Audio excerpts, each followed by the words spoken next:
Salut les étudiants, j'espère que vous allez bien.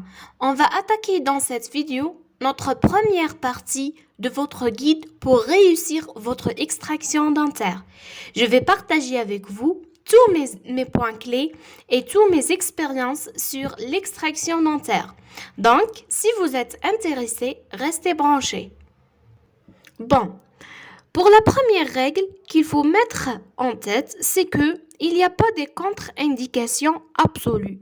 Il n'y a que des contre-indications temporaires ou des précautions à prendre en charge avant l'extraction dentaire. Cela veut dire que si la dent est condamnée à extraire, donc l'extraction رايحين نديروها مهما يكون l'état général du patient ومهما يكون l'état de la dent.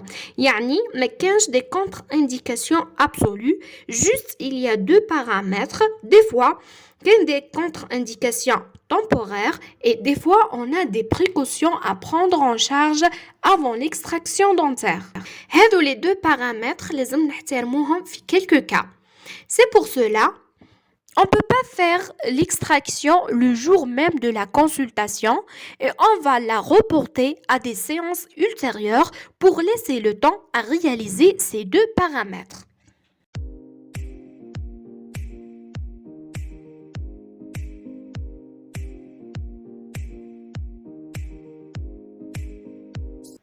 Par exemple, pour les contre-indications temporaires, on peut citer une dent avec cellulite. Cela a provoqué un inconfort pour le praticien et même pour le patient en même temps.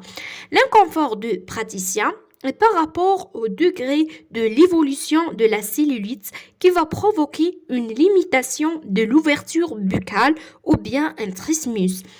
Cette limitation gêne le praticien à accéder confortablement à la dent causale ou bien au site opératoire. Pour l'inconfort du patient, si on dit une cellulite, c'est-à-dire un milieu infectieux. Et le milieu infectieux, c'est un milieu acide. Et comme vous savez, l'anesthésie ne fonctionne pas sur le milieu acide. Donc, c'est impossible de réaliser les actes de l'anesthésie dentaire chez un patient non anesthésié.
Pour le deuxième exemple, c'est pour les précautions à prendre avant l'extraction dentaire. Bon, comme vous savez, l'extraction dentaire, c'est un acte invasif, c'est-à-dire il y a une effraction de la muqueuse buccale et cela veut dire qu'il y a du sang au site opératoire.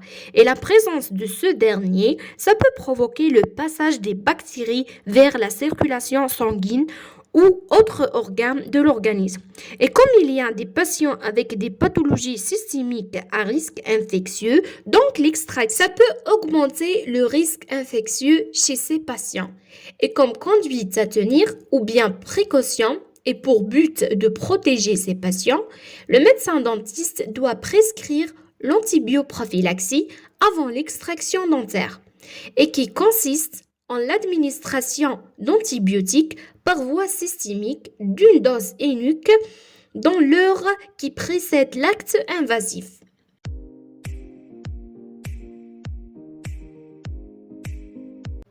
La deuxième règle, jamais extraire une dent qu'on peut la sauver avec les différentes disciplines de la médecine dentaire, que ce soit conservatrice, parodontale, prothétique ou bien orthodontique. Et la question qui se pose maintenant, comment on arrive à connaître qu'une telle dent est irrécupérable et donc à extraire? Pour arriver à la réponse à cette question, il faut lors de l'examen clinique vérifier quelques paramètres qui nous aident à poser le diagnostic et le plan de traitement de l'extraction dans les différentes étapes de l'examen clinique.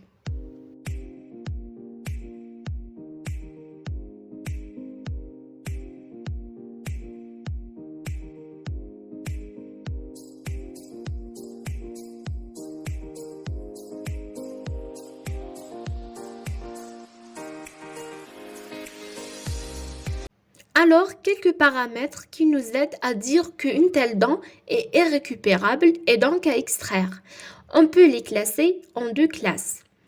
On a des indications locales et des indications générales. Bon, pour les indications locales sont généralement toutes les indications liées à l'état de la dent et l'entourage de celle-ci.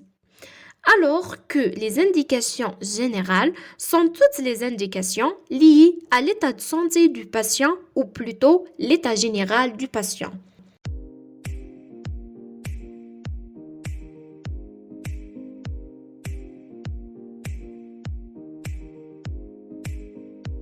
La première indication locale de l'extraction dentaire, c'est lié au tissu dentaire, où il y a une grande destruction ou bien une destruction importante des tissus dentaires. Et dans ce cas, il n'existe aucun traitement conservateur à offrir pour sauver cette dent. Généralement, les causes de la destruction sont les causes fameuses liées bien sûr la carie dentaire par manque d'hygiène.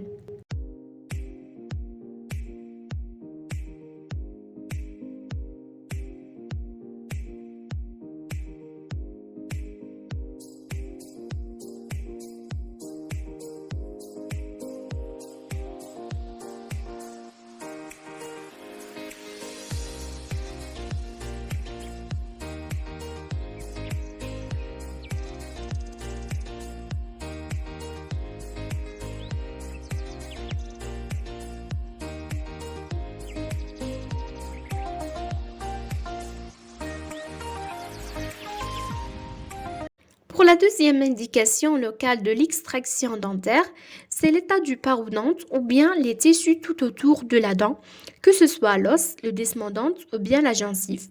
Même si les tissus dentaires sont en bon état, pas de destruction de tissus dentaires, mais il y a une grande mobilité dentaire avec une lisse osseuse.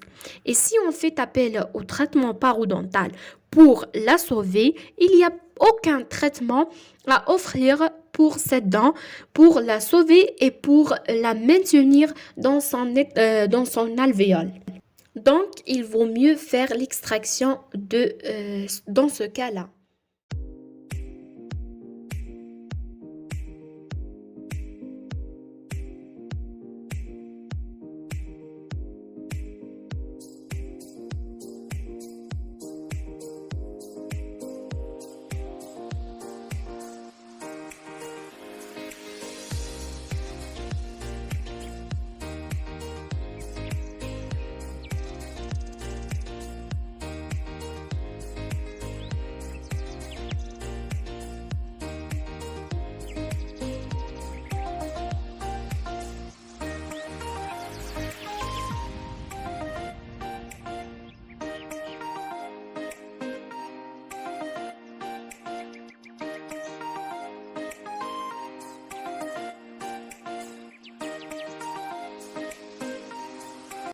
Le troisième clé, c'est pour des raisons prothétiques. Lorsqu'une dent ne peut être intégrée dans un projet prothétique ou aussi lorsqu'elle gêne un projet prothétique ou même nuire l'équilibre de la prothèse, qu'elle soit isolée ou non, il vaut mieux l'extraire, même elle est saine ou correctement positionnée sur l'arcade.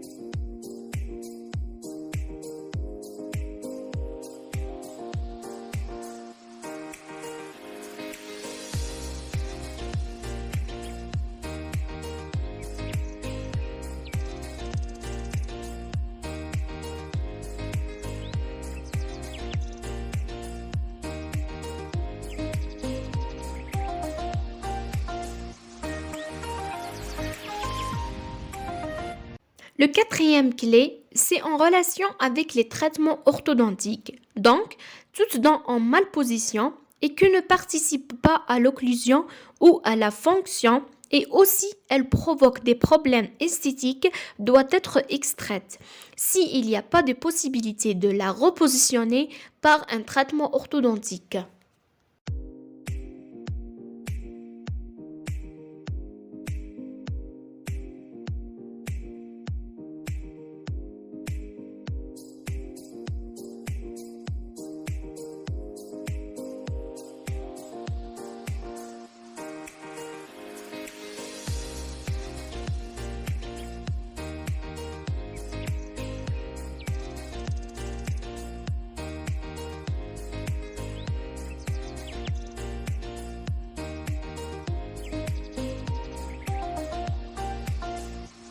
Si on résume tout ça, donc les indications locales de l'extraction dentaire sont toutes les indications en relation avec la dent et l'état de la dent.